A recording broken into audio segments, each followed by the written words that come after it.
Ella, we need to talk about the lunchbox you made me today for work. What the heck was that thing? What do you mean? Was something wrong with it? Yeah, I guess you could say that. It seemed like a random mixture between the leftovers from last night's dinner and today's breakfast. Didn't we have fresh ingredients or something? It's been a while since I've seen a lunchbox this awful. I'd prefer if you didn't talk about the food I made you like that. You know, we're not doing so well financially these days. Of course we're going to have to tighten our belts sometimes. We can't afford luxuries like fresh ingredients every day with the state of our bank account. So you'd rather send me to work with a lunchbox fit for a homeless dude than spend a tiny bit more money on fresh ingredients? That's great, Ella. Thanks so much. Frozen food's a hell of a lot cheaper than fresh and just as tasty. Why couldn't you have used that? We're talking less than $1 per bag. It might be cheaper than fresh, but it still adds up, Peter. I'm doing what I can to make sure you have a lunchbox every day with my own money. If they're so awful, buy the ingredients yourself. Why should I have to be the one to buy my lunchbox ingredients? I hate talking about money, but if you insist on having this conversation, it's because you only bring in $1,500 a month. The two of us have to get by on that, and it's not easy. Surely understand we're barely making ends meet. Do you really think we had the luxury of fresh ingredients given the situation? I'm sure we could, if you weren't so bad with money. Some of my coworkers are married and in similar situations to us, but their lunchboxes are way better than mine. How is it fair that I have to eat a hobo lunchbox while sat at the same table as a bunch of guys eating delicious handmade sandwiches with fresh ingredients? How do you know their situations are anything like ours? 'Cause they're obviously not if they can afford that. Their wives probably work part-time or they get money from their parents or something. I think it's about time I started working. It doesn't have to be full-time. Even finding part-time work would lift a huge weight off our shoulders. Do you really want my mom on your case? It wouldn't matter if you had my back. I understand she's opposed to the idea of me finding work, and I know how strongly she believes a woman's place is in the home. But reality is reality, and we're not going to be able to keep our heads above water for much longer at this rate. Who's going to take her out shopping and to her doctor's appointments if you're out working all the time? She lives on her own. If you got a job, she wouldn't even be able to rely on you to do that anymore. I can still take her places while working a part-time job, Peter. Sure, in theory, but you know what my mom's like. She always messages out of the blue and asks you to come get her at the drop of a hat. It's better for everyone if you're able to move on short notice. Better for everyone or better for your mom? I know she can be sudden, but it's hardly ever an emergency, is it? What's the harm in having her wait a little sometimes? Don't you think asking your mom wait from time to time is a small price to pay for me having the ability to start working and bring in more money? Think about it. We could finally take the pressure off our severely overstretched finances. You make it sound so simple, but it's never going to happen. My mom doesn't listen to a word I say. Besides, think about it. If you start working part-time, the messages are going to start coming my way instead. She thinks a wife's place is barefoot in the kitchen, and nothing we can say or do is going to change that. Fine, I give up.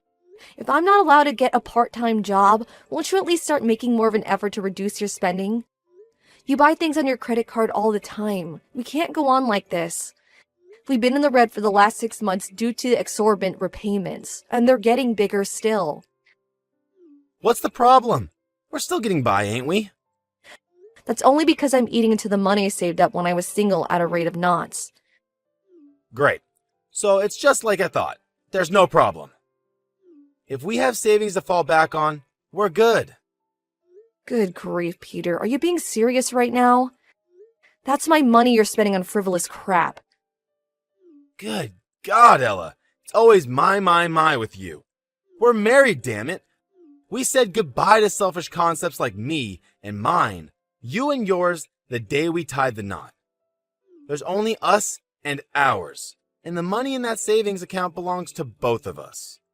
No, it really doesn't. Not only that, but that money was supposed to be there for me to fall back on in case of emergencies. You mean like the emergency we're in right now? Great. That means it's serving its purpose. No, I mean in case of things like illness and accident. The only emergency here is you, and having unrestricted access to my savings is only going to make things worse. If the idea of me working is so unconscionable, then fine, I'll accept it. But if I can't, then you at least have to keep your spending under control. Money doesn't grow on trees, and we're rapidly running out. I did get my spending under control. How many times do I gotta tell you? Jeez, woman. I only smoke 1 pack of cigs a day now. Yeah, and I wonder how much that's costing us per month. Have you never considered stopping altogether? Good one, babe. You and me both know I'd never be able to quit smoking. You just lack ingenuity, that's all. That's why you need to use your head a little more when it comes to cooking our meals and making my lunchboxes. Is that really so much to ask? I'm the one dragging myself out to the office every day, working like a dog to put food on our table. Would it really hurt you so much to show a little gratitude every now and then? You make me wonder why I even bother when you get on my case like this with your incessant nagging. Peter, is this a freaking joke? You spent $1,000 on the credit card this month. My bad. I needed a few things. You are aware you only make $1,500 a month, right? Or did you forget that minor detail? We only have $500 to get by on this month now. Chill out, babe. We'll be fine. You've always been good at making a little go a long way. Besides, managing the household budget is your job. We'll have nothing left once the rent is paid. Sure, I can make a little go a long way, but I can't do anything with nothing. What are you supposed to do now? Beats me. Use your savings? Ugh, stop this already. You have no right to use my savings as you see fit. Besides, I hardly have any left now thanks to you. How many times do I have to tell you we're barely staying afloat here? Why are you so hell-bent on living so far beyond our means? What will it take for you to realize? Do the lights have to go off? Does the landlord have to kick us out? Tell me, Peter. Ugh, jeez. Would you button it already? There's no harm in splashing out every now and then. I'm the breadwinner here. Only because I'm banned from working. I told you countless times I'm willing to get a part-time job to supplement the finances. I hate living like this, Peter. We're living from paycheck to paycheck and in mountains of debt. I'm sick of worrying that we're not going to be able to eat. I'm sick of worrying that the lights are going to go off.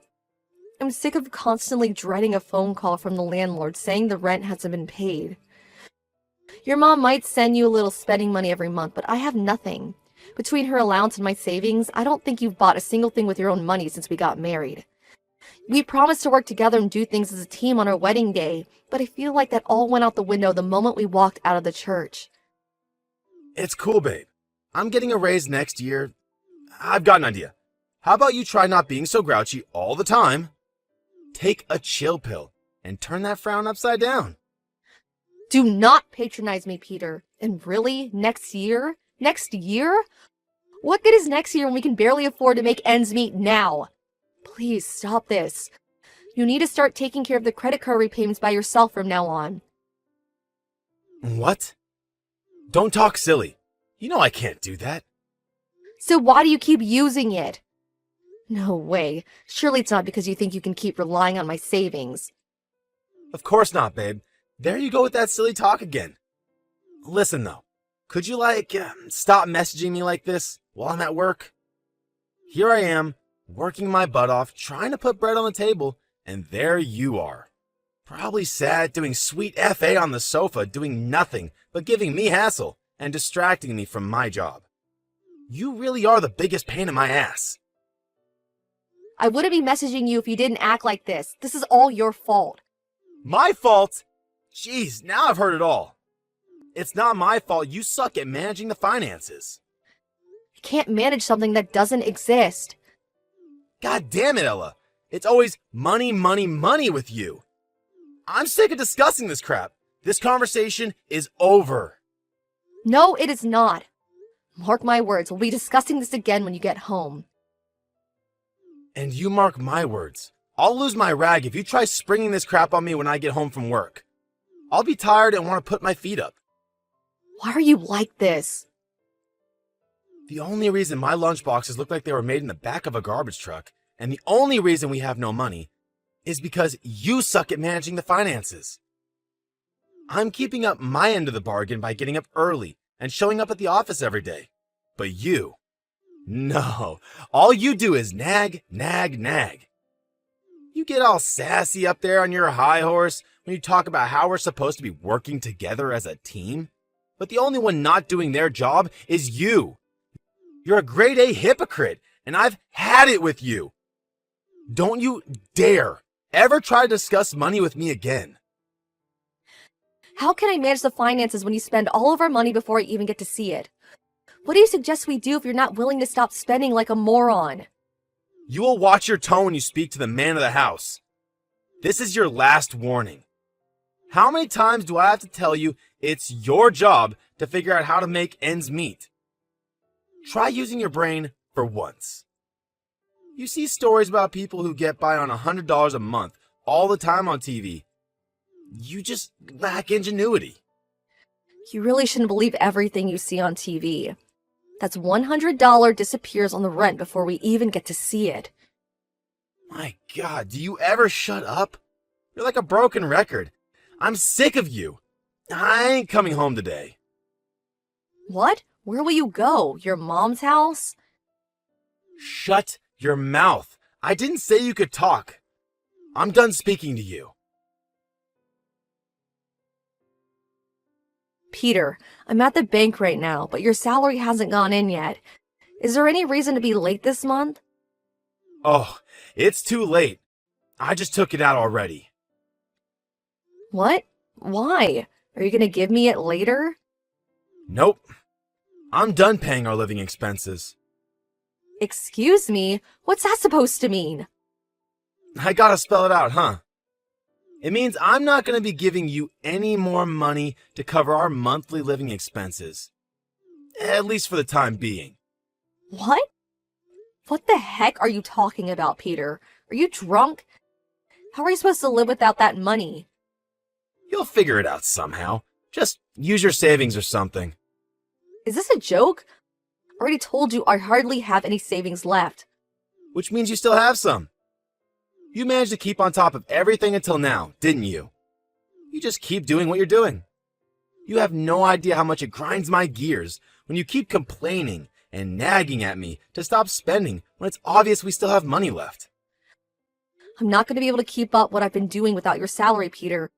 I'm really not joking. Are you doing this because of that fight we had? You're pretty cocky for a parasite. Maybe this will teach you to show me more gratitude. Wow, so I'm a parasite, am I? Duh. You don't have a job, and you sit at home doing nothing but eating my food.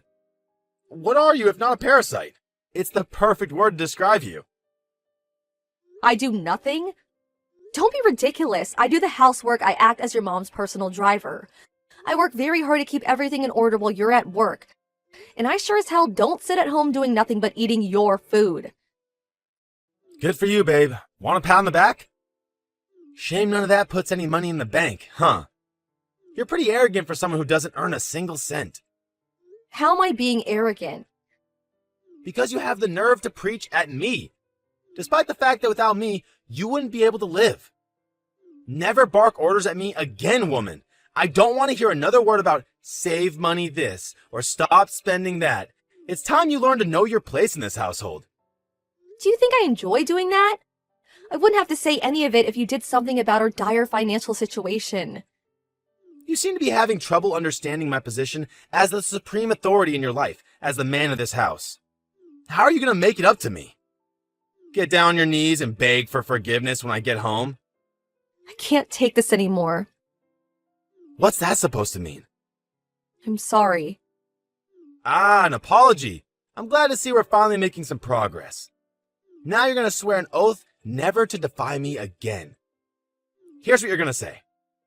Peter's word is law. Peter is my lord and master. Peter is the supreme authority in this household and of my life. I will never disobey Peter again for as long as I live. I can't wait to get home. This should be good. I'll reconsider confiscating my salary if you fix your attitude and start showing me the respect I deserve. Your choice, babe. What the heck do you think you're playing at, woman? Why aren't you at home? Why isn't my dinner on the table? Did my mom call you or something? Nope, I left. What? Weren't you just about to apologize and swear an oath to me? I did what I had to do. Did you throw a tantrum and leave the house just because I stopped paying the living expenses? You're cutting your nose off to spite your face. Stop being so stubborn and come back and apologize. I'm the breadwinner in this marriage. The only one who will suffer because of this is you. Let's see how long you can keep this up. How are you going to get by without me, parasite? I'll be fine. Your future looks bleak, though. You should start worrying about yourself. What are you talking about? The only one who will suffer as a result of these stupid games you're playing is you. Why would I suffer? Because without me, you don't have any money or a place to live. How do you plan on getting by? Your parents are dead. You have nowhere to go. You really don't have to worry about me. I already found a job and a place to live. Huh? Say what now? I've been job hunting for a while now. The timing couldn't have been better. Job hunting? Damn it, Ella. Who the hell do you think you are? You know full well you're banned from working. I know that. That's why we're getting a divorce. A divorce? Why? Are you being serious right now? You really think I joke about something like this? You order me to make ends meet somehow despite the fact we're in the red every month. You treat my concerns with contempt and you treat me like crap. Your already frivolous spending went even further off the deep end at the moment you found out I had some savings. As if all that wasn't bad enough, you punished me with economic sanctions for being cocky when I had the nerve to try and raise my concerns with you. How can I be married to someone like that? What? Don't be silly, babe. Will you come home so we can talk about this?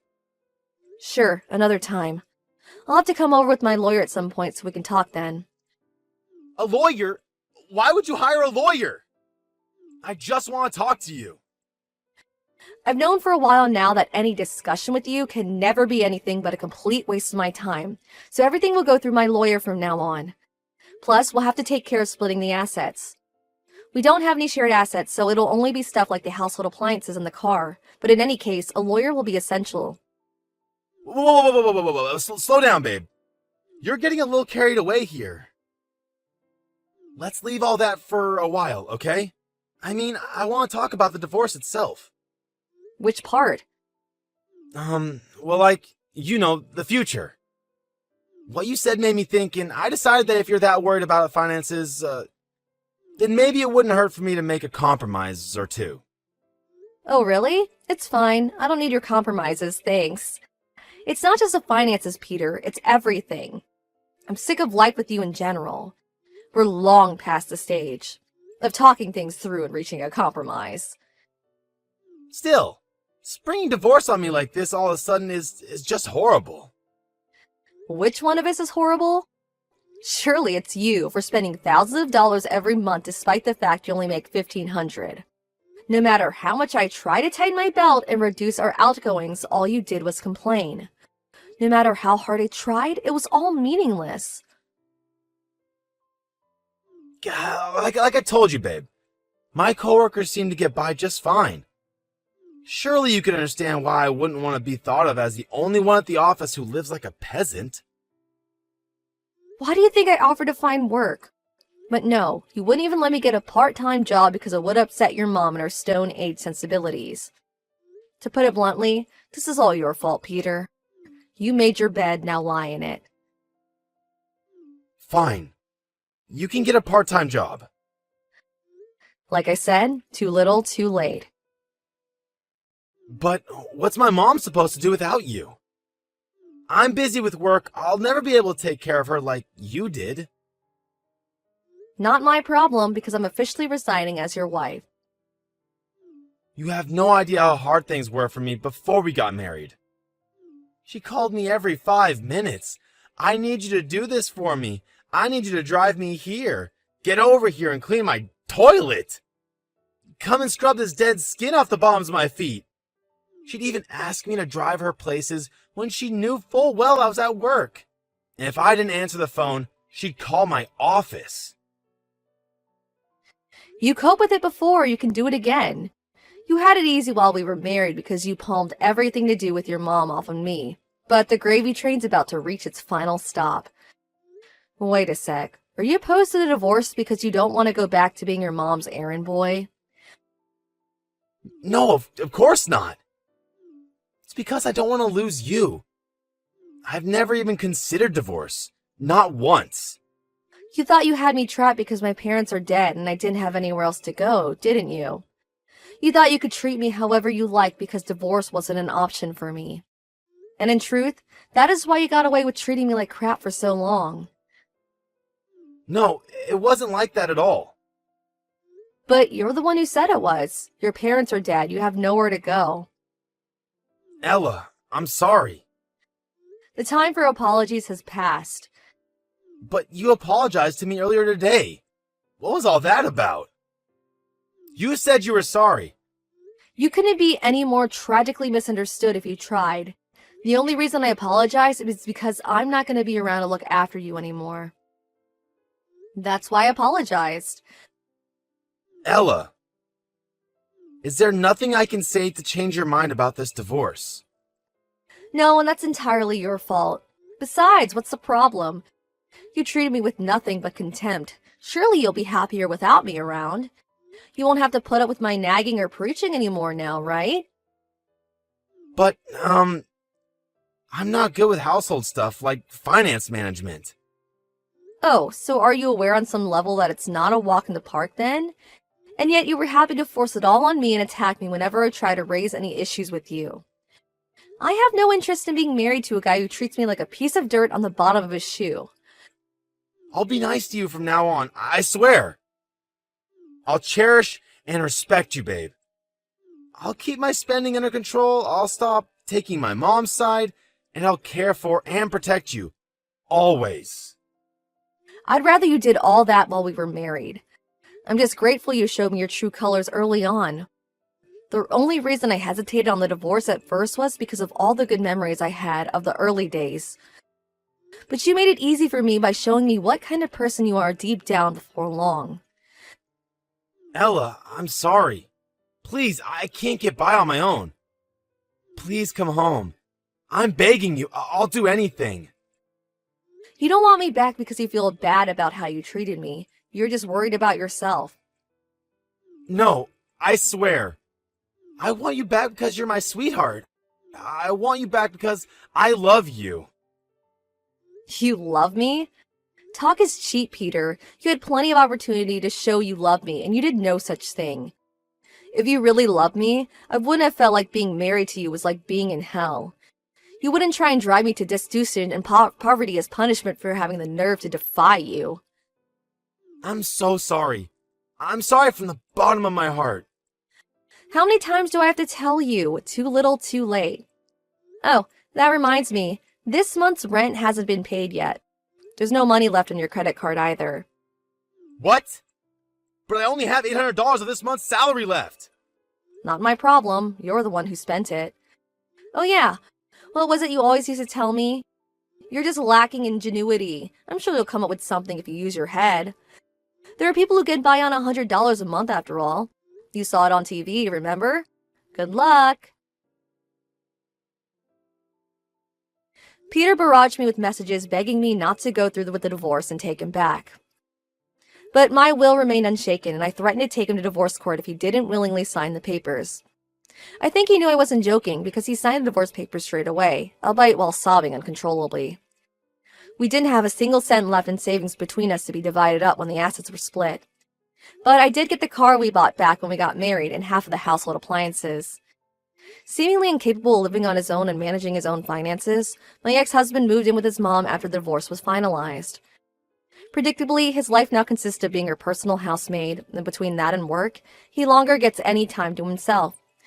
According to one of his mom's neighbors who I happen to be friends with, he seems busier, more, and depressed than he's ever been in his life. To put it bluntly, his mom is a toxic parent and a vile human being who seems to think of her son as her own personal property rather than a human being. As a result, she began confiscating entire his salary every payday the moment he moved in with her. Now he's even more destitute than he was when me and him were at our worst. He was in a similar situation with his mom back when we met, and I felt sorry for him at the time. Back then, he actually seemed like a nice person, so I wanted to be there to help and support him. But now, as a result of his despicable, domineering attitude towards me, not an ounce of that sympathy remains. Now, for all I care, he can live out the rest of his days in abject despair, a perpetual victim of his deranged mother's torment. I found a job with a company that provides accommodation to its employees just before I divorced Peter. Now I'm living a happy, fulfilled, and admittedly very busy life. Since I live in a company dorm, I'm able to keep most of my salary, and the workplace culture is fantastic. Everyone there has been super welcoming and friendly. It's like in the space of a few weeks, I clawed myself out of the depths of the hell of married life with Peter, and made my way into a sort of paradise. We were only married for a little less than 2 years in total, but I can tell you it felt like a lifetime. I could never buy anything I wanted for myself with the actions of my selfish husband restricting me in my every move. I felt like a prisoner, and I couldn't be happier to have escaped. Since finding freedom, I buy myself whatever I want, whenever I want, and it feels great. Obviously, I can't keep this up forever, but for the time being, I think a little retail therapy with my own hard-earned money is just what I need. To tell you the truth, I'm not thinking about another relationship yet because the last one left me feeling so burned out. But if I do find a nice guy to settle down with, I'll make sure he understands the value of money. There are some mistakes you don't make twice.